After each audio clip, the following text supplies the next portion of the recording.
The footage mostly contains close-up shots of the beings, as well as some shots of medical equipment around some type of lab.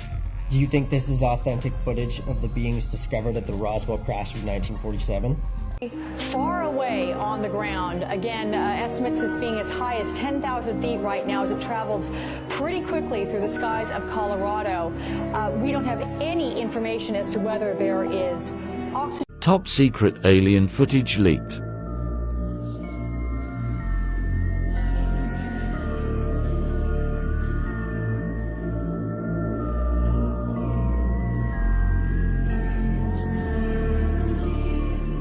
An ancient civilization in close contact with extraterrestrials. A man who caught a strange creature on camera moments before an alien abduction, and so much more.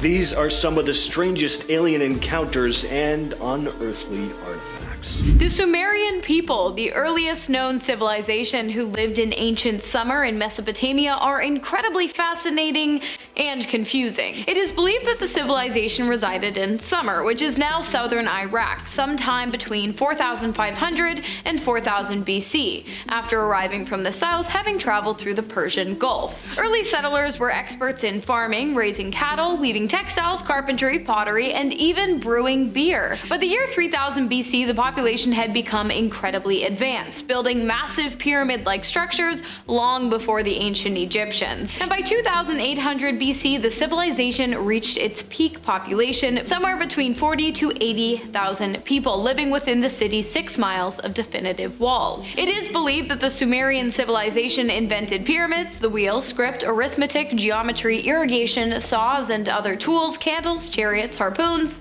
and beer. It is also believed by some that the reason this civilization was so advanced is because of their interactions with aliens. Interactions many claim to be depicted in the Summer's Triumph Tapestry, which was created in 1538 in the Flemish region of Belgium. If you look closely, you can see what appear to be UFOs depicted in the skies above the Sumerian people. Coincidence?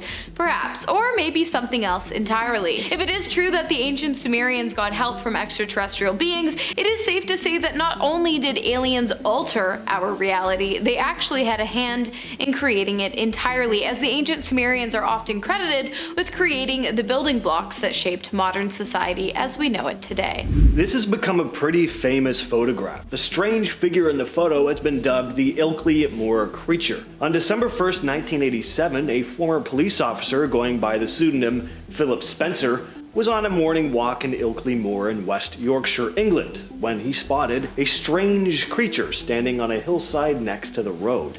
He'd managed to snap a picture of it before it ran off. Spencer chased after it, but it disappeared into the brush. It was then that he witnessed a large disc-like object fly into the sky. It made a loud humming noise, almost like a helicopter. Whatever this thing was, though, it wasn't a chopper. It was whitish in color and consisted of two saucer shapes stacked on top of one another and took off at an incredible speed. Spencer headed back home and was horrified to realize that nearly 3 hours had gone by that were completely unaccounted for. How's this for an alien encounter? On December 29th of 2012, a fireball appeared over the skies of Sri Lanka. A fireball that was later determined to have been a meteorite. A meteorite that scientists confirmed contained genuine alien fossils. Now before you quit your job and go scream "I told you so" at your wife, I should probably clarify that when I say alien fossils, I don't mean bones or anything like that. I'm talking about microfossils and algae that, according to Professor Chandra Wickramasinghe and researchers from the Jamie Wallace Cardiff School of Mathematics, are not of terrestrial origin, meaning that the fossils and algae found inside of the meteorites were one of the first confirmed signs of alien life in recorded history. Perhaps the most exciting thing about this discovery, other than proving the existence of life outside of Earth, is that it provides compelling evidence of panspermia, the hypothesis that life exists throughout the universe and is spread to different planets by meteors and other solid space debris. An interesting theory that may very well provide us with the answer of how humans ended up on Earth in the first place and why many depictions of aliens are described as humanoid. I mean, if we all evolved from the same thing, it makes sense that we would kind of look alike, right? On the morning of March 30th, 1988, Helen Thomas and her mom Carol set out for their usual walk to work at the local mill. They took the same route they always did, but on this particular morning warning things would take a strange turn. Out of nowhere, they heard a low humming sound above them. Before they could make sense of it, a super bright light beamed down, blinding them completely. When the light finally vanished, Helen and Carol found themselves feeling dizzy and nauseous, and Helen's leather jacket was soaking wet, but the ground around them was completely dry. They were pretty shaken, but continued on to work anyway. When they arrived, though, the security guard told them they were hours late. In the days that followed, both women started developing blisters and rashes. It wasn't until years later that they reached out to Tony Dodd, a well-known UFO researcher. Under hypnosis, they revealed some unsettling details. They remembered being in a bright room, lying on tables with a weird net-like material holding them down as strange creatures with big heads and dark eyes performed bizarre experiments on them, even taking eggs from their bodies with a thin tube. One odd memory stood out as well. One of the aliens seemed fascinated by Helen's leather jacket, rubbing it on his face and hands until it was soaking wet. Gross. Now, hypnosis, I'm always a little iffy about that, but the initial story of them being late for work after seeing the strange light and everything, that's all still very, very strange. The glorification of Eucharist, or the Disputa of Eucharist as it's known in Italian, is a religious artwork painted in the 16th century by an Italian painter named Ventura Salimbeni. If you start from the bottom and work your way up, the piece starts off relatively normal, depicting a number of religious authorities gathered around an altar. But as your gaze meets the top of the painting, things get a little more interesting. The Holy Trinity, God the Father, Jesus the Son, and the Holy Spirit, represented by a white dove, are shown sitting in the clouds, which would be all good and well and by the Holy Book if it weren't for the fact that it appears as though Jesus and God are being separated by some kind of large, spheric, metallic, ancient space satellite with telescopic antennas, a light at the top center, and a dial on the bottom left. While the depiction of the satellite has been highly debated, with many religious experts claiming that the orb is a representation of the universe, the light and dial the sun and moon, and the antennas scepter wands, many others claim that the glorification of the Eucharist is in fact proof of alien life and their influence on humanity. Or at the very least, this painting could prove the existence of time travel. Starting off this list in our number 10 spot, we have the Holy Trinity. The Paracas candelabra is a mysterious geoglyph located in the Paracas Peninsula in Peru. It is a large figure carved into the side of a hill measuring over 180 meters in length, and it is visible from the sea. The geoglyph depicts a candelabra-like figure with a central stem and 3 branches extending outwards. Cactus-like, some would say. The exact age and purpose of the Paracas candelabra remains unknown, but it is believed to have been created by the Paracas culture who inhabited the region from 800 BCE to 100 BCE. In other words, it's very old. This geoglyph is now considered an important archaeological site and a cultural landmark of Peru, attracting tourists and researchers who are all of course intrigued by its history and symbolism. The stuff just blows my mind. In our number 9 spot today, we have the Dark Ages tomb. Looking back to the Dark Ages in Shamir Heights, northern Israel, this tomb is quite large. Made up of 400 tons of boulders and stretching 65 feet wide, this burial chamber goes back 4,000 years. It could mean that humans were part of an organized society that long ago, especially considering the art that they found on the ceiling inside the dolmen. This is the first time art has been documented in one of these chambers in the Middle East, and we haven't quite figured out what the ceiling carvings depict yet. So far, we think arrows or anchors. Inside the actual grave, there were 3 sets of human remains, so it has been used for quite a while. While excavating the ancient grave site, archaeologists also found colored beads. One of the most intriguing parts of the grave has to be the lines carved in the ceiling. All those lines connecting to one arc. What does it mean?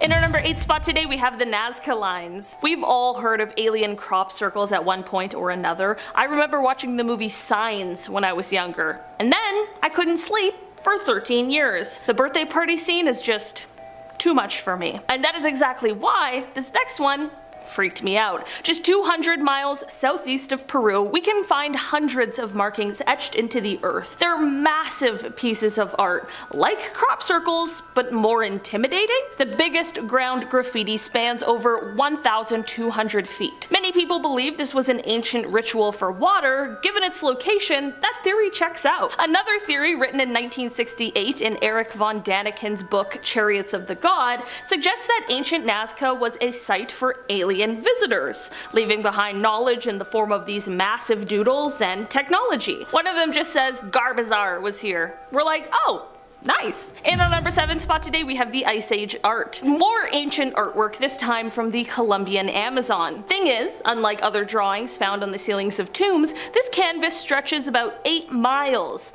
The paintings are even more impressive, dating back to 12,000 years ago. These were made near the end of the last Ice Age. Thousands of paintings, by the way, not just a handful of arrows either. These were found in 2017, but it was only last year when they went public with the findings. The findings being paintings of elephants, massive sloths, horses from the Ice Age, snakes, birds, deer. This is now one of the largest collections of rock art in South America. Pregnant women or the origins of the Ninja Turtles? You tell me. In our number 6 spot today, we have Tomb KV55. Located in the Valley of the Kings in Egypt, Tomb 55, otherwise known as KV55, was discovered by Edward Ayrton back in 1907. And the reason we call this tomb by a number rather than a name is because we really don't know who or what is inside. Even the walls inside aren't like other tombs, covered in ancient hieroglyphs, tipping the reader off on the noble history of the king that lies before them. Nothing is here. The only hint that remains is one hieroglyph, and it translates to, "The evil one shall not live again." Even these massive stones were built in order to prevent anything from getting out. Usually with these ancient tombs, it's the opposite. The description for those inside the tomb has also been destroyed, so we have no idea who's in KV55 or what. Many believe it's Akhenaton, and back then they didn't believe in multiple gods, just one, so Akhenaton got on the wrong foot with the high priests, and over his 17 years of ruling, he was convincing everybody that their art and religion was wrong, and there was only one god in existence. This was the sun god. His own son, King Tut, succeeded him and luckily restored the previous religion, but maybe the sun god was passing knowledge to him, or maybe he just loved staring at the sun. Or maybe aliens. Honestly, we gotta tie it back in somehow. Number 10. Astronaut sightings. Who better to trust about what's going on in space than people who have actually been to space before? That's right, numerous astronauts over the years have reported seeing things that they think might be UFOs. Buzz Aldrin was one of the astronauts aboard the Apollo 11, and during their journey they all reported seeing flying objects. Of course, space debris exists, and it could just be some metal junk that was adrift in space. But then why did they report that the objects appeared to be following them? When they thought that it might have just been a detached part of the rocket that was flying alongside them, they were informed that this piece was actually 6,000 miles away from them, and they definitely wouldn't have been able to see it from that far away. He also said that when they brought it up, they were briefed to not talk about what they had seen out in space. Well, the government can try all they want to cover things up, but eventually word always gets out. Number 9. Paintings. Now let's go well beyond spaceships and astronauts and move into the far more distant past, because alien sightings certainly aren't a new thing and seem to have been around for centuries. One piece of evidence that people often cite is a painting titled The Madonna with Saint Giovannino. It was painted in the 15th century by Dominic Ghirlandaio and appears to depict a UFO flying around in the background, its shape matching up with people's frequent depictions of flying saucers as being alien spacecrafts. There also appear to be beams of light coming out from the bottom of the ship, and this has led people to believe that it is unmistakably an alien craft and not just something else placed up in the sky. And if you take a look at it, it does seem hard to believe that it could be anything else, as what other dark object would make sense to be floating in the sky like that? If you have any ideas, let me know what else you think it might be. Number 8. The Tic Tac UFO. Back in 2004 on the coast of California, a US Navy pilot named David Fravor reported seeing something strange. In fact, he reported seeing something that was, quote, something not from this earth. They were about 60 to 100 miles off the coast of California, and he was leading a strike fighter squadron through some exercises when the incident occurred. He said that he saw a Tic Tac shaped vessel flying through the air at incredible speeds, but it wasn't just him who saw it. It was also reported by another flight crew who actually followed after the craft and even filmed it. While the footage was originally kept classified, it's now been made available to the public. The case was then published by the New York Times after the Pentagon acknowledged its Advanced Aviation Threat Identification Program, which is actually the Pentagon's own 21st century study of UFO sightings. Number 7. Wow! Exclamation point. The Search for Extraterrestrial Intelligence, otherwise known as SETI, is a group that, well, searches for extraterrestrial intelligence. In 1977, a large radio telescope outside of Ohio was scanning the skies on behalf of SETI when they picked up a signal that lasted for 72 seconds. The printouts of readings often included low numbers, which was typically just the background noise that the telescope picked up. But then a scientist noticed that there was a sudden string of letters as well as larger numbers. The letters went all the way up to U, which indicated a signal 30 times stronger than the typical background noise. Upon seeing these consecutive letters, which would represent a very strong signal and something potentially alien, he circled them and wrote the word wow, followed by an exclamation point in bright red pen. To this day, we've never really seen anything else like it, and the extraordinary readout has yet to ever be duplicated. Number 6. Viking Mars. Now let's get into some more science-y factual stuff. When people think of aliens, the term that might often come to mind is Martians, being attributed specifically to aliens that reside on the planet of Mars. NASA has sent a lot of things out there, and one expedition was referred to as Viking, them sending out little robots to take readings of the planet. One test that they performed was done on the soil, mixing soil with radioactive carbon-labeled nutrients to see if they would produce radioactive methane gas, this being a chemical sign of life on other planets. And it did, the test coming back with a positive result and finding organic molecules. But NASA just brushed it off, I guess, because they said that the other experiments didn't end up with the same results, so they just said it was a false positive. But one of the original scientists and others who have analyzed the data stand by their discovery,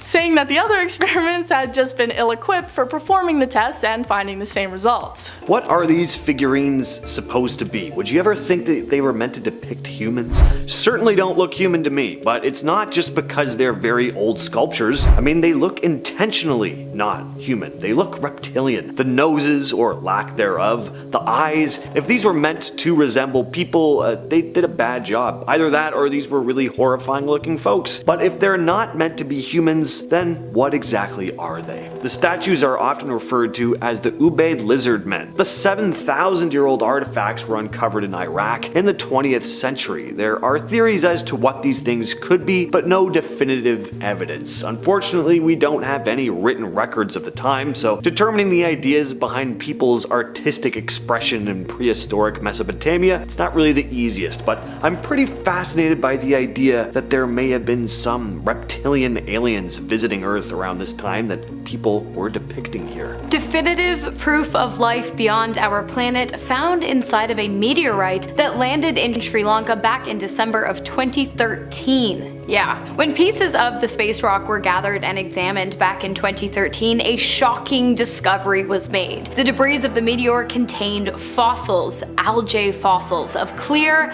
extraterrestrial origin, according to lead scientist Professor Chandra Wickramasinghe. Because algae is technically alive, if Professor Chandra's science is correct, the discovery marks the first documented discovery of life that originated from outside of our atmosphere. While the legitimacy of the work has been debated amongst Chandra's peers, who claim that the algae may have been embedded into the meteorite during its time on Earth, the professor is standing firm in his discovery and has claimed that among the algae algae fossils he discovered were other organisms that are not yet identified and do not match anything discovered on Earth thus far, which of course is great news for those of us who are really hoping that Chandra's discovery of extraterrestrial life is legitimate and that the doubters are just mad they weren't able to make the discovery for themselves. Are these sculptures of planes? They kind of look like stylized planes to me, but that would be impossible because these are thousands of years old. They're artifacts from what is known as the Kumbaya period, a pre-Columbian culture which was around from about 500 BC to 680. They were known for their skill in metalwork. I mean, obviously these things are lovely, but yeah, they really do look remarkably like modern airplanes. They have wings that don't really look like bird wings to me, and a lot of them even have what look like tail fins. So how and why were these created? Did these people somehow have knowledge of what the future of air travel was going to look like?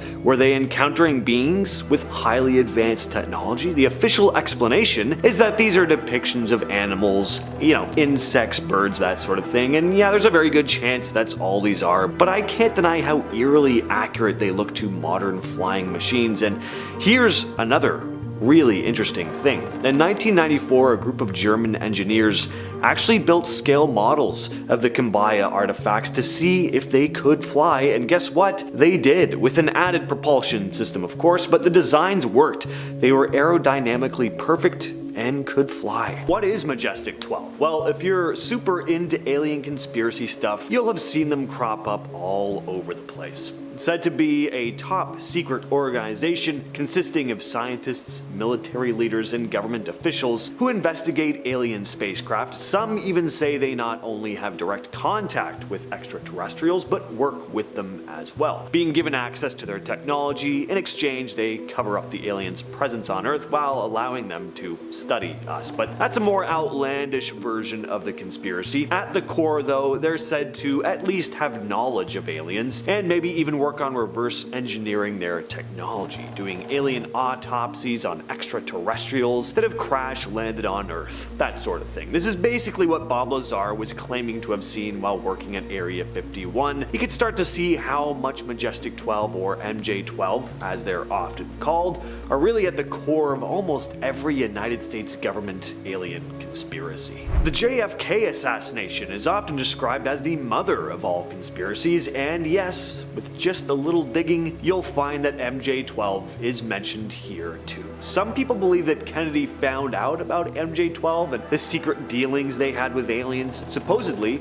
he wanted to reveal the truth to the American public, thinking they had a right to know. This of course didn't sit well with MJ12, who were determined to keep everything under wraps. On top of that, or maybe alternatively, depending on who you talk to, Kennedy was sticking his nose where MJ12 didn't want him to, trying to have the US and the Soviets work together, but this would mean sharing sensitive information with them about UFOs, and MJ12 didn't want that. One piece of evidence that fueled this theory is a document called the Burned Memo. This document surfaced in the 90s, and it's said to be a memo from an MJ12 member ordering someone to essentially terminate Kennedy, using coded language of course. The memo mentions Lancer, which was Kennedy's Secret Service code name. Now another part of the theory involves a speech Kennedy gave at the United Nations in 1963, where he talked about the need for cooperation between the US and the Soviet Union, even suggesting they should work together in space exploration. So some believe this was a veiled reference that he was making for his desire to share UFO secrets with the world. There's also a memo that Kennedy sent to the CIA asking for a review of UFO files. He wanted to be debriefed on the unknowns, as he referred to them as in the memo. And what's very eerie is that this memo was dated just 10 days before he was killed. So did MJ12 see him as a threat to their secrecy and decided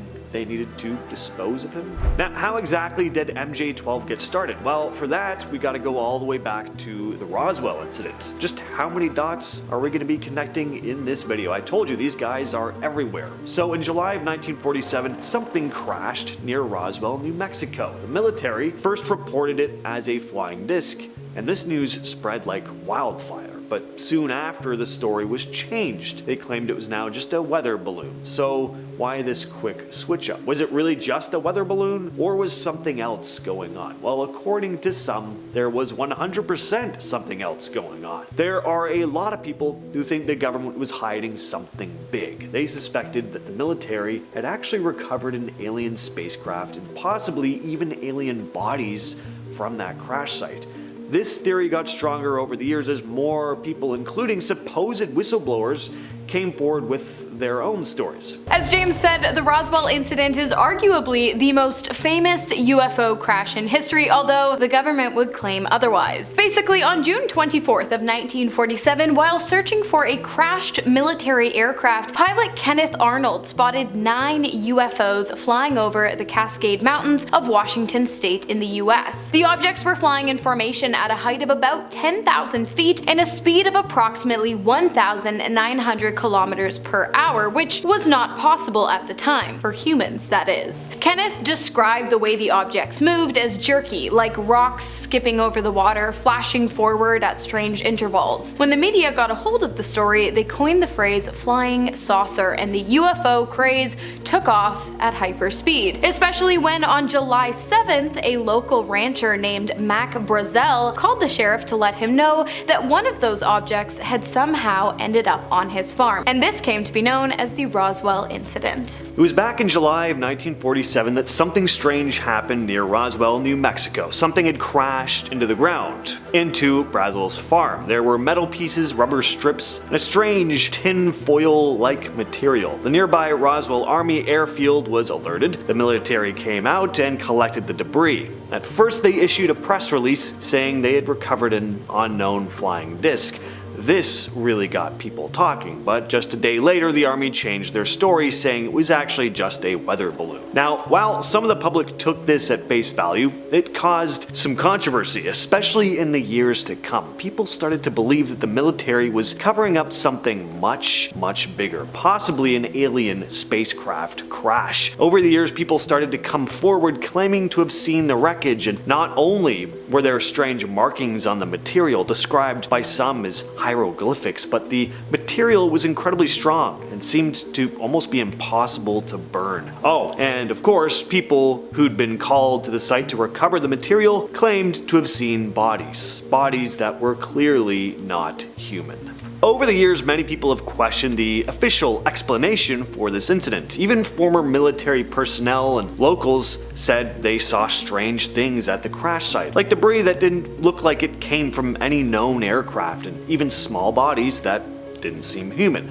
In 1994, the US Air Force released a report saying the debris was from a top secret project called Project Mogul, a project that used high altitude balloons to detect Soviet nuclear tests. They said the unusual materials found were just parts of these balloons and their sensors, but this explanation didn't satisfy everyone. In 1997, on the 50th anniversary of the incident, the Air Force released another report to address the claims about these alien bodies. They said these were actually just crash test dummies used in military experiments, not extraterrestrial beings. But again, a lot of people were and still are highly skeptical of this. The Roswell incident happened less than 2 years after the atomic bombs were dropped on Japan in 1945. Those bombs were created through a secret project that lasted 3 years and had 3 main sites, including one in New Mexico. So if the government could keep the atomic bomb a secret for so long, why wouldn't they be able and willing to hide information about a crashed UFO landing? Plus, little mannequins? I think most people would look at that and be able to tell the difference between an alien and a crash test dummy. So this foreign object that landed on Mac Brazel's farm actually did so a few days prior to him calling into the sheriff's department. To be honest, he hadn't thought much of it until he started reading about Kenneth Arnold flying saucers and UFOs in the papers. Once he learned about the possible presence of technologically advanced ships with no known origin that likely came from outer space, he began to wonder if that was in fact what had landed on his farm just a few nights ago, and so he gathered up some of the debris and took them down to the local police station. In response, the sheriff immediately contacted the nearby army base, and soon intelligence officer Jesse Marcel had arrived on the scene and instructed Brazel to take him to the crash site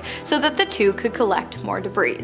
So let's talk about Jesse Marcel, the first military officer to step foot on the scene of the crash, because apparently Jesse had a lot to say, according to his son Jesse Jr., who went on to tell his father's story after his death in 1986. According to Jesse Jr., in 1947, when he was just 10 years old, his father woke him up in the middle of the night, excited after having visited the crash site. Jesse Jr. sat up as Jesse Sr. handed him some of the debris he had collected earlier that day on Brazel's farm, and he told Jesse Jr. to get a good look because the debris were something that he would never see again. They were not of this earth, and the pair simply could not make sense of them. Out of all of the debris his father had brought home, Jesse Jr. said that the one that fascinated him most was a small beam with purple-hued hieroglyphics. I suppose it's not difficult to see why the pair didn't believe the government when they released a report saying that what had been found on the Brazel's farm was nothing more than a discarded weather balloon. But of course, you don't mess with the government. And so for years, both Jesse Jr. and his father kept quiet about what they had seen. That is until in the late 1970s, a man named Stanton Friedman showed up asking questions. Stanton T. Friedman, a nuclear physicist turned ufologist, tracked down Jesse Sr. after being tipped off that a retired military man might know something about the Roswell incident, something that had been kept from the public for the past 31 years. And it turns out he did. Jesse Sr. told Friedman that the weather balloon story had in fact been a cover-up, and that the original wreckage had been replaced with a weather balloon shortly after military personnel first arrived on the scene. Not only that, but Jesse claimed that despite what their superiors had wanted them to believe, it was incredibly clear to everyone working on the site that the object had in fact been an extraterrestrial spaceship with outstanding craftsmanship and incredibly advanced out-of-this-world technologies. Although, unfortunately, Jesse did claim that he never got to witness the alleged aliens inside of the craft being pulled out, but still, he's ex-military, he was there. It's a pretty compelling case if you ask me. There are also witnesses aside from Brazel's claiming to have seen some strange things. So many of these witnesses stayed silent for years, but eventually began speaking out to close friends or family about what they'd seen, still fearing repercussions from the government. There was another crash site about 40 miles from Brazel's ranch where more wreckage and alien bodies were said to be being recovered. A firefighter who went to this site claimed that he saw a large disc in the ground and several small,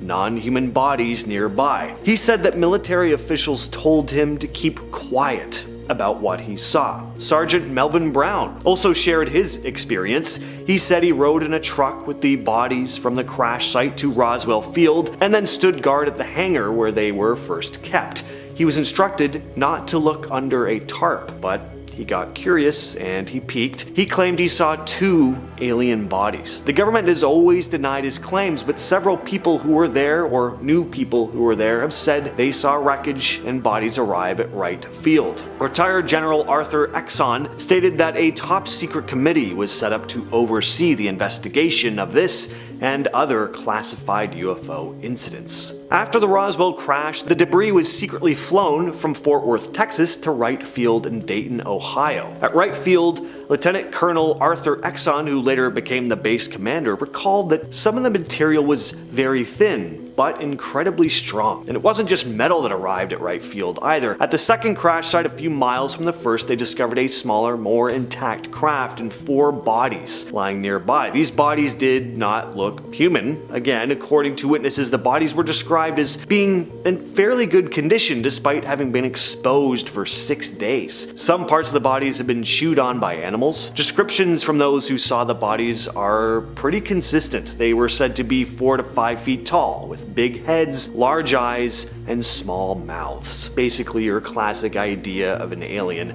They had thin bodies with long arms and 4 fingers. An army nurse who worked on the initial autopsy described how fragile the skulls and bones were too. The bodies were quickly placed in large, sealed wooden crates, loaded onto a B-29 bomber and flown to Fort Worth before being sent to Wright Field. Now, the general public weren't the only ones concerned with the Roswell crash. In fact, one of the highest members of government was too, the president, which at the time was Harry S. Truman. After the incident took place, Truman became increasingly interested and concerned with UFOs, so much so that in 1948 he called a meeting with his military aide, Colonel Robert Laundrie, in the Oval Office to discuss UFO reports and what they might mean for the security of the country. Laundrie told Truman that, quote, all manner of objects and things were being seen in the sky by people as of late, which only led the president to worry more about the possibility of new, never-before-seen threats to the American people. And so Truman ordered a quarterly oral report from both Laundrie and the Air Force to be presented to him at the White House to discuss whether or not the UFO sightings would present any kind of immediate danger. Although neither the military or the Air Force were ever able or willing to provide Truman with any answers, the UFO sightings kept coming, and officials became more and more confused. To this day, it's unclear what information the government has gathered on UFOs, but what we do know is that if they do in fact have concrete evidence supporting the existence of alien life forms, they sure as heck aren't sharing it with us. Yet, fingers crossed. The Roswell incident was the catalyst for pretty much every modern UFO conspiracy today. Before Roswell, the idea of aliens was just that, really, an idea. But when stories about this mysterious crash hit the papers, it really changed the public's view of the possibility of alien life. Forever. Suddenly, what people had read about in science fiction and fantasy novels or watched on the big screen was something a lot more concrete. Project Blue Book formed a few years after the Roswell incident, a genuine Air Force program dedicated to investigating UFOs, at least in the early days. Area 51, the mysterious Men in Black, Majestic 12, all of these things started being whispered about in the years following the Roswell incident. MJ-12 is said to have spawned out of this Roswell incident, a secret group created by President Harry Truman. Story goes that the group was formed to manage and cover up all information about UFOs and extraterrestrials, particularly what was found at Roswell, and apparently they've been operating in the shadows ever since. But when did the rumors about MJ-12 begin? I mean, if they're so top secret, how did word about them start spreading in the first place? Well, the origins of the Majestic 12 conspiracy go back to the 80s. So in 1984, a UFO researcher named Jamie Shendere got an envelope in the mail with some film inside. When he developed the film, it apparently showed 8 pages of documents that looked like they were briefing papers for something called Operation Majestic 12. These papers described a secret group of 12 people, the names of scientists, military leaders, and government officials. More on them later. Then on May 31st, 1987, a British UFO researcher named Timothy Good claimed that he had documents from the 50s that revealed a secret committee called Majestic 12. And these documents apparently detailed everything I just outlined. This group was formed in 1947 by an order from President Harry S. Truman. The documents said the committee's job was to cover up the crash of the alien spacecraft at Roswell in July of 47. So figure out how to use the alien technology they found and decide how the US should deal with extraterrestrial life in the future. Who are some of the big names that were said to be in Majestic 12 though? Vannevar Bush was a key figure during World War II. He was a brilliant engineer and inventor, probably most famous for his work on the infamous Manhattan Project. He also helped create the National Science Foundation and was an advisor to President Roosevelt and President Truman. His name shows up in the MJ-12 documents and was allegedly part of the organization. If MJ-12 is real, Bush's inclusion would make sense. I mean, he worked on the Manhattan Project. If he was helping to build a nuclear bomb, why wouldn't he be involved in top secret UFO research? James Forrestal was the first US Secretary of Defense, appointed in 1947. Before that, he was a Secretary of the Navy. He was heavily involved in the early Cold War period, and he had access to some of the most classified information.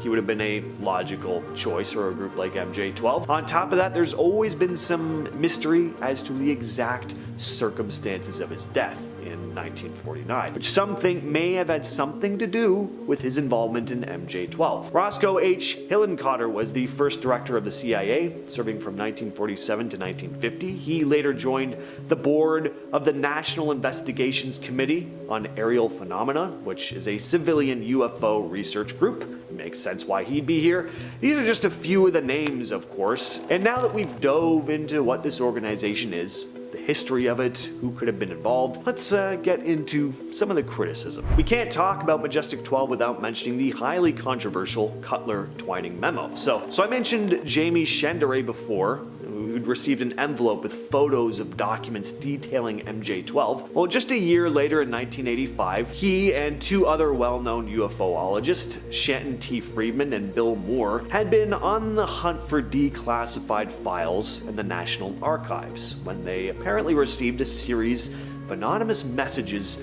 leading them to a very interesting document. The memo is a one-page document dated July 14, 1954. It was allegedly written by Robert Cutler, who was President Eisenhower's national security advisor, and addressed to General Nathan Twining. Twining was a high-ranking Air Force officer, which makes this memo a pretty big deal if it's real. The document briefly mentions MJ12 and talks about a meeting which some people think was related to UFOs and alien technology. People who believe in MJ12 and UFO cover-ups saw this as a major piece of proof that MJ12 was real and involved in hiding information about UFOs. Here's where it gets controversial though. There are several problems with this memo. First, there's no official record of a meeting on the date mentioned in the memo. Second, the style and format of the memo don't match the official documents from that time. Even the typeface used is apparently off. Another big issue is that Robert Cutler was actually out of the country on the date the memo was supposedly written. A lot of these arguments were brought forward by a UFO researcher and skeptic named Philip J. Klass and the FBI. But Klass was often labeled as a disinformation agent by conspiracy theorists. And again, even the FBI chimed in though. The FBI dug into the Cutler-Twining memo and other supposed MJ12 documents. They began their investigation in 1988 after receiving copies of these supposed documents. There were apparently discrepancies in the language and terminology that would have been used in a document like this. Another big issue was the content of the documents themselves. The FBI stated that the information seemed out of place. It seemed to be suspiciously tailored to fit the UFO conspiracy theories that were very popular in the 80s, rather than reflecting what would have been talked about at the time the documents were supposedly formed. It just seemed like someone had written them with modern UFO enthusiasts in mind, rather than being a genuine historical document. So in the end, the FBI declared the MJ12 documents to be falsified and wrote bogus on them with big bold letters. But did this really sway anyone who was highly skeptical of the government in the first place? Yeah, not really. And I mean, fair enough. It would make sense for an intelligence and security service organization like the FBI to cover up or downplay something like this. So, does MJ12 still exist? Did they ever exist at all? Well, they may or may not, but if the whole thing is fake, then how and why was this conspiracy concocted? Well, the first thought is that it's just UFO enthusiasts and conspiracy theorists looking too deeply into things and spotting things that aren't really there, but there's another possibility. I mentioned the UFO researcher Bill Moore earlier, who was one of the big names involved in the unearthing of these supposed MJ12 documents. Well, he actually started changing his tune about this whole thing. Moore thought that the government was covering something up. It just may have not been aliens, unfortunately. Instead, he thinks the whole thing was drummed up by the United States government as part of a mass disinformation campaign. The purpose? To distract the public from top secret Air Force projects that were really going on. It makes sense. People would get so excited by the idea that the government was interacting with extraterrestrials that they'd be totally blind to the actual nefarious stuff the government was working on. But there's another aspect to this theory as well. What if the disinformation campaign was formed by the government in order to lessen people's interest in aliens and UFOs? What do I mean by this? Well, think about it. The government creates the documents, lets the public obsess over them, then discredits them to make the whole topic of UFOs look silly. Purpose of this? UFOs and aliens really are existing and they just don't want the public to be focusing on it. Hey, Who knows? The Williams Enigmalith. What is it? Well, I'm not entirely sure, but it's definitely from out of this world. It looks a bit like a rock with a plug, but it's not a rock with a plug, and it's far from being just an ordinary rock. The object was found in 1998 by a hiker named John J. Williams. He noticed a strange piece of metal coming out of the dirt on his hiking trail, and so he dug it up. When he did, he revealed a rock with 3 metal prongs sticking out of it. It looked somehow man-made and appeared to have some kind of electrical component to it. Why? Well, I'm not sure. But Williams, who is an electrical engineer, claims that the electronic component embedded in the stone was not glued or welded into the granite rock surrounding it, meaning that while it appears to have possibly been man-made, because electrical components don't just naturally exist inside of rocks, especially ones dated to be around 100,000 years old, it must be something else, perhaps from somewhere else, perhaps somewhere out of this world. While Williams is open to having others research the strange rock, he does have a few conditions. He must be present for whatever discovery is made, and the rock must remain unharmed. Even with these parameters, you would think that by using modern day tools and technology, we would have been able to get an answer as to what exactly the rock is by now, and where the electrical component is coming from and how it was embedded. But no such discovery has been made, leaving the leading theory to be that its origins are likely not of this earth, and that it likely holds the answers to questions we haven't even thought to ask yet. No one is exactly sure what this thing is. It's been dubbed the Wedge of Ayud and was found in Romania in 1973. Workers came across it while digging during a construction project. It was found buried along with 2 large mastodon bones. The wedge is around 5 pounds and it's made of aluminum. Now, this turns out to be pretty strange because aluminum wasn't widely used until the 19th century, but this thing is estimated to be much older, at least 250,000 years old. It's a very odd looking object. It looks like a modern art piece or something, but what exactly is it? Well, again, nobody really knows for sure, but one of the funnest theories, of course, is that it's extraterrestrial in origin, maybe having come off an ancient alien spacecraft or something. The Sumerian Triumph Tapestry, which appears to not only depict the succession of various rulers to the throne, but also the presence of UFOs hovering above the Sumerian people, is next on our list today. The tapestry was created in the capital of West Flanders province in the Flemish region of Belgium around 1538, and since then it has been the subject of many conspiracy theories, which makes sense considering the 2 alien spaceship-looking objects depicted in the top left corner of the piece. Now, if you know anything about the Sumerian people or the Anunnaki, you are likely well aware that even without the presence of the Triumph Tapestry, the Sumerians are a pretty good argument for the legitimacy of aliens having had a pretty prominent presence on Earth in the past. Adding the tapestry into the mix is really just the cherry on top of the extraterrestrial cake, because it confirms how the Anunnaki, the ultra-intelligent alien species that ordered the creation of the pyramids, arrived on Earth in the first place. If you don't know anything about the Sumerians, ancient Sumeria, and the Anunnaki, but would like to, I do have a video on them titled Ancient Sumerian Mysteries That May Never Be Explained that you can watch after this. Next, we have the Casso artifact, known as one of the world's out-of-place artifacts. It was discovered in 1961 near Olancha, California. While out looking for geodes, these rock collectors found a strange rock that seemed out of place, and when they cut it open, they were surprised to find it actually had a metal core inside. The outer layer of the rock was encrusted with a hard substance, while the inner metal core was a cylindrical object that looked almost like a spark plug. This was not what anyone had been expecting to find, because the rock seemed to be millions of years old, far older than the age of modern machinery. So it sparked, see what I did there? It sparked a lot of curiosity. Some researchers think this is just a naturally occurring geode that somehow formed around a modern spark plug, but what if it's not the case? What if it's a piece of ancient technology left by an advanced civilization? Or even more interesting, an object that some extraterrestrial beings left behind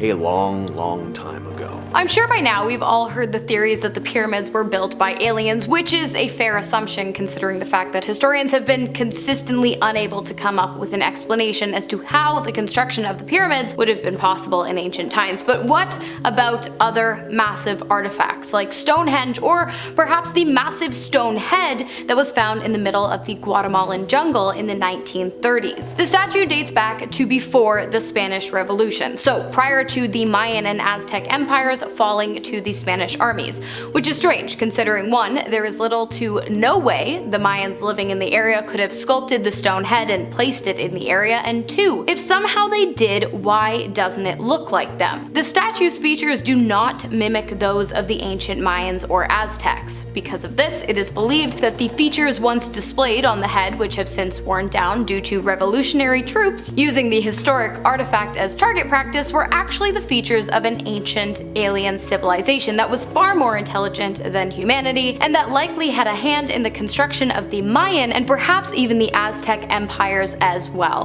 This next one is actually 100% known to be from space. Back in June of last year, Harvard professor and theoretical astrophysicist Avi Loeb led an excavation to Papua New Guinea to uncover the remnants of a meteor that had crashed into the Pacific Ocean, and what they found were small spherical space rocks from deep in space, and there's still a question as to whether the object they came from was naturally occurring or not. What they do know is that the small spheres are made up of elements we don't have here on Earth. Loeb wrote, quote, "This is a historic discovery because it represents the first time that humans put their hands on materials from a large object that arrived to Earth from outside the solar system." Finally, we have an incredibly mysterious extraterrestrial object discovered by the Betts family in 1974. That year, a mysterious fire had broken out on the family's property that destroyed 88 acres of woodland. When the Bettses went out to explore the area and search for the cause of the mysterious fire, they stumbled across a metal sphere with a diameter of just 8 inches and a weight of almost 20 pounds. At first, the family thought that the object might have belonged to the Soviet Union or perhaps NASA. They thought about leaving it where they found it, but curiosity got the better of them, and so they decided to take it home. About 2 weeks later, the family's son was playing guitar while sitting next to the strange spherical object when all of a sudden it began to emit a strange resonating sound that caused the family dog to act up. A while later, the family discovered that when they pushed the sphere across the floor away from themselves, it would change direction and return to the person who had pushed it. Not only that, but the object avoided being damaged at all costs, rolling up slanted tables to keep itself from crashing on the floor, and eventually it began emitting pulsing sounds seemingly out of nowhere. The strange behavior was witnessed by scientists as well as representatives from the military, so you don't just have to take the Betts family's word for it. At first, the Betts family refused to let the ball out of their possession, but after doors started slamming shut and music began randomly playing in their home, they handed it over to the authorities, who were shocked to discover that the metal ball was just that, a metal ball, or so it appeared. While there is no solid explanation as to why the sphere displayed such strange properties and caused so many strange things to happen, I think we can all agree that the most likely reason is because it came from outer space with a purpose that has yet to reveal itself to mankind. Number 5. Martian fossil. Let's hear from NASA again, this event taking place in 1996 when they announced that they had found a Martian fossil. They said that they had found fossilized microbes within a lump of Martian rock, a meteorite that is theorized to have been blasted off the planet around 15 million years ago before finally winding up in Antarctica, where it was discovered 12 years prior in 1984. They analyzed it a lot, of course, and found organic molecules as well as small bits of the mineral known as magnetite, which can sometimes be found in Earth bacteria. Researchers also said that under an electron microscope they were able to see traces of nanobacteria. So it seems like evidence is continuing to stack up that other planets are, or used to be, capable of sustaining life. And with a universe as infinitely large as ours, it's hard to say that it's impossible that life on other planets could ever exist. Number 4. The Super Hornet. Let's now take a look at another piece of evidence that came out following the Pentagon's acknowledgement of their Advanced Aviation Threat Identification Program. This took place back in 2015 on the East Coast and is another video of evidence discovered by the US Navy, this time by a FA-18 Super Hornet, a strike fighter that reaches speeds of up to 2,000 km kilometers an hour. That's pretty fast. The pilots see the unidentified object moving at incredibly high speeds over the water, and they struggle to keep up, but are finally able to get a lock on it. When they do, they start cheering, and one even says, "What the F is that thing?" They continue to follow it and seem to be unable to figure out what it possibly could be. This is another piece of evidence that had to go through a declassification process before it could be released to the public. Makes you wonder what other video footage and potential signs of alien life the government might be hiding from us in a filing cabinet labeled classified. Number 3. Chicago O'Hare. In November 2006 in Chicago, Illinois, airline staff and pilots alike were shocked by what they had witnessed. Multiple people reported seeing what they described as a flying saucer in the air. It was an overcast day and the UFO seemed to be just hovering over the Chicago O'Hare airport terminal. They then described how it seemed to shoot up into the air incredibly quickly,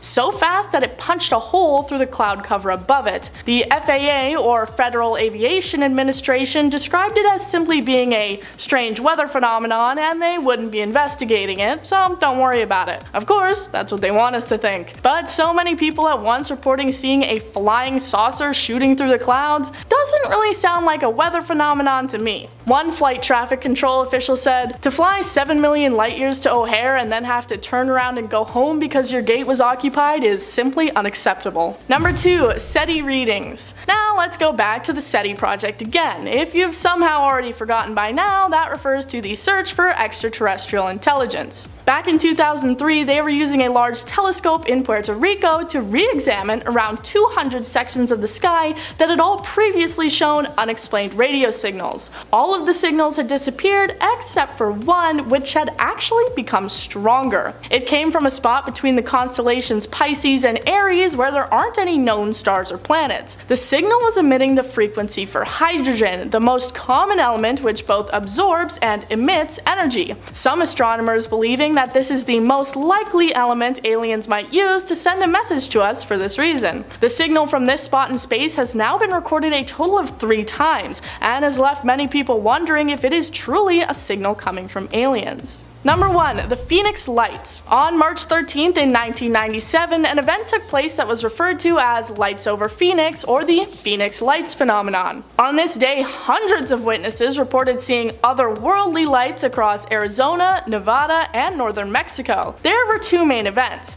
the first being a giant V-shaped aircraft that had 5 lights on it, maybe thrusters, though it apparently didn't make any sound. Then later that night, there were a series of red and orange lights in the sky that didn't appear to move at all. And while air traffic control employees could see the lights in the sky, they couldn't see them on their radars. The governor of the state of Arizona at the time said, "I'm a pilot and I know just about every machine that flies. It was bigger than anything I've ever seen. It remains a great mystery." And it really does remain a mystery. To this day, nobody seems to have any real or solid explanation for what the large spacecraft and the lights might have been. It was said that it was a military flare drop, but this came after their original statement that they had had no planes in the air, and even a recreation of the event didn't line up with what people had seen, flares flickering and burning out after only a few seconds. I have an explanation though. It was aliens. In our number 5 spot today, we have the Voynich manuscript. In 1912, an antique bookseller somehow stumbled upon the Voynich manuscript. This is a book that is 250 pages long, and while it shows some images of different things, it is also completely written in an unknown alphabet. The book is said to be from around 600 years ago, but why have we never seen this alphabet at all before? Aliens? A researcher by the name of Stephen Bax has apparently been able to decipher 14 of the characters in the book, but do you really know for sure? It is said that while this book may have been written in some unknown language, it may also possibly be code for something that is yet to be cracked. While I truly have no idea what secrets this book holds, I do hope it's nothing of importance to us now. Or maybe the aliens are just trying to make contact. Write in English, please. In our number 4 spot today, we have the Atacama Giant. This massive geoglyph is located in the Atacama Desert of Chile. Looks like an alien doodle. I love this little guy. It is a large human-like figure measuring 86 meters in height, and it is believed to have been created by the pre-Columbian peoples who inhabited the area over 1,000 years ago. The figure's arms are raised and its body is decorated with symbols and designs that are thought to have been religious or have astronomical significance. Imagine finding this one day hundreds of years ago. It would be absolutely jarring. The purpose of the geoglyph remains a mystery. Who were they trying to communicate with in the skies? The geoglyph is speculated to have been used for astronomical observation or as a spiritual symbol. Today, the Atacama Giant is considered an important archaeological site and a cultural landmark in the region. In our number 3 spot today, we have the northern Kazakhstan geoglyphs. This is a package deal, more than one symbol in this one. Massive, mysterious geoglyphs were found in the remote regions of northern Kazakhstan. These geoglyphs consisted of various shapes and symbols, including circles, squares, lines, some of which stretch for several kilometers across the landscape. Our last one was one symbol, one little guy. This one here is much larger. The origin and purpose of these geoglyphs of course remain unknown, but they are believed to have been created by the ancient nomadic tribes who inhabited the region over 2,000 years ago. Some experts speculate that the geoglyphs may have been used for religious or ceremonial purposes, while others believe that they may have served as navigational aids. Or, if you're clicking this video, maybe they were communicating with higher beings. Maybe it was aliens, I'm just saying, alright? Today, the northern Kazakhstan geoglyphs are considered a very important archaeological site. In our number 2 spot today, we have the stone circles. The Middle Eastern stone circles are a collection of ancient structures consisting of standing stones. You guessed it, all forming circles. They're found in various parts of the Middle East. Again, an incredible amount of work was required to coordinate these geoglyphs. The stone circles are over 5,000 years old and were likely used for religious or astronomical purposes. Researchers have agreed that there must have been some sort of leader or head architect involved in order to make these circles happen. Maybe an alien architect. He's just laying out floor plans for this lovely new planet he found.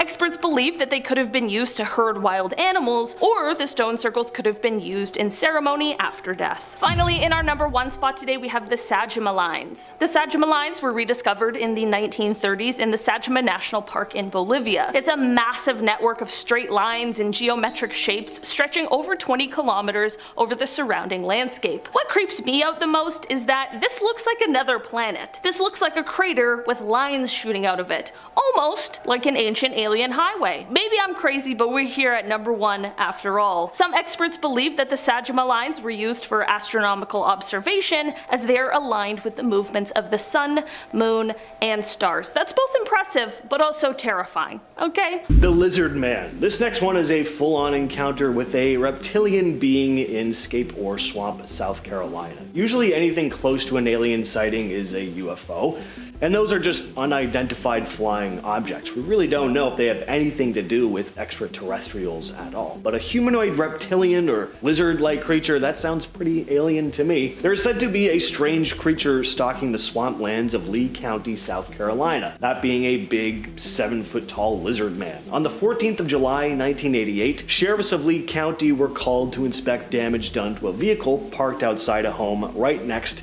to the Scape Ore Swamp. Then a young man named Christopher Davis came out to make his own report to the police, saying that just 2 weeks prior, his car had also been damaged, only he'd actually seen the person, or rather the thing, that was responsible. Christopher described an encounter with a massive 7-foot-tall creature with 3 fingers per hand, red eyes, and green, wet, scaly skin. He'd been driving home from work one night when he got a flat tire. He'd gotten out of his car to fix it when he saw the thing making its way towards him. He jumped in his car and keeled off, but the creature was so fast that it managed to catch up to his speeding vehicle. Then it hopped onto the roof, scratching at it. Christopher hit the brakes, causing the thing to fly off his car before making his escape. When news of this report hit the papers, it caused a frenzy. More and more reports started coming in. The local radio station offered a $1 million reward to whoever could catch the beast, so hunters even started flocking to town to try and catch it. But reports began to die down by the end of the summer, and local sheriffs began writing off the supposed encounters as, get this, bear sightings. Because if there are two things that look so eerily similar, it's definitely a furry bear and a big green scaly lizard monster with red eyes and no hair to speak of. In 2008, a strange piece of machinery was discovered in a mine in Vladivostok, Russia. It looked like a piece of tooth wheel, kind of like what you would see on modern-day gear-operated machinery. The object had been found embedded in a piece of coal. The man who discovered the object became curious about its origin, and so he showed it to a group of scientists who determined it to be, one, man-made, constructed out of almost pure aluminum aluminium, and 2, almost 300 million years old. 2 conclusions that raised countless questions. 1, how did the object come to be? Because aluminum of such purity and shape are not found naturally. And as far as we once know, humans didn't figure out how to make anything close to this object until 1825. Of course, this has led many people to believe that the piece is a mechanism that somehow broke off of an alien spaceship. On the other hand, scientists aren't so sure, but with no other explanation of how it came to be,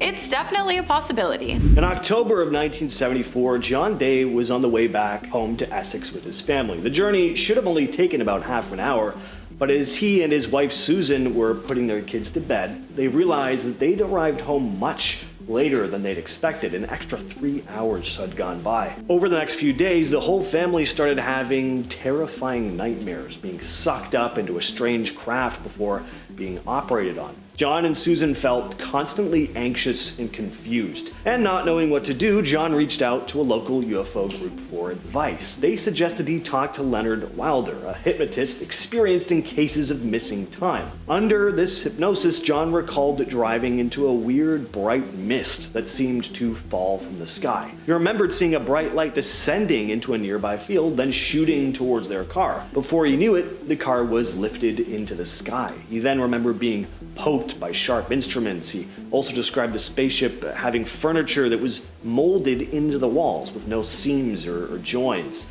And the next thing he knew, they were back in their car driving up the driveway. Suffice to say, the whole experience left them with more questions than answers. In 1998, an electrical engineer named John J. William discovered a strange piece of metal coming out of the dirt, and so he dug it up. What he had discovered was a rock with 3 metal prongs sticking out of it. It looked somehow man-made and appeared to contain some sort of electrical component. Williams later claimed that that electrical component embedded in the stone was not glued or welded inside to the granite rock surrounding it, meaning that while it appeared to be man-made, because electrical components don't just naturally exist inside of rocks, it was something else entirely. Furthermore, the rock was later dated to be at least 100,000 years old. Fast forward to today, and Williams is open to having others research the strange discovery, but he does have a few conditions. 1, he must be present for whatever discovery is made, and 2, the rock must remain unharmed. Even with these parameters, you would think that by using modern-day tools and technology, we would have been able to get an answer as to what exactly the rock is by now, but no such discovery has been made, leading people to believe that the object must not have originated on Earth and is therefore proof of ancient extraterrestrial presence on our planet. It's possible. Anything's possible. In 2004, Commander David Fravor and Lieutenant Commander Jim Slate, 2 Navy pilots, were out doing a routine training exercise off the coast of San Diego when things took a weird turn. They got a call from an operator back at base who told them there was something odd in their airspace. This wasn't just a blip on the radar either. Apparently, the military had been tracking this unidentified flying object for weeks. It would do strange things like dive suddenly or just hover in place, and the operator asked Fravor and Slate to go check it out and see if they could get a visual on whatever this thing was. And sure enough, after searching the skies for a bit, they finally spotted it. According to their reports, the UFO was about 40 feet long and was hovering roughly 50 feet above the ocean. Fravor decided to get a closer look and started descending towards the UFO, but just as he was getting closer, the thing rose to meet him before zipping away at a speed he couldn't even begin to match. And Fravor later said to reporters, "I can tell you, I think it was not from this world." There you have it, folks. Keep your eyes on the skies. You never know what you're going to see up there. I've been your host, James. I've been your host, Hannah. Catch you next time. Cheers. Want to see more videos like this one? Check out this video next. We found some unexplained encounters with the unknown that you need to know about. Sometimes we don't know what are behind these mysterious forces, and the answer ends up always being aliens. Click the video now to find out more.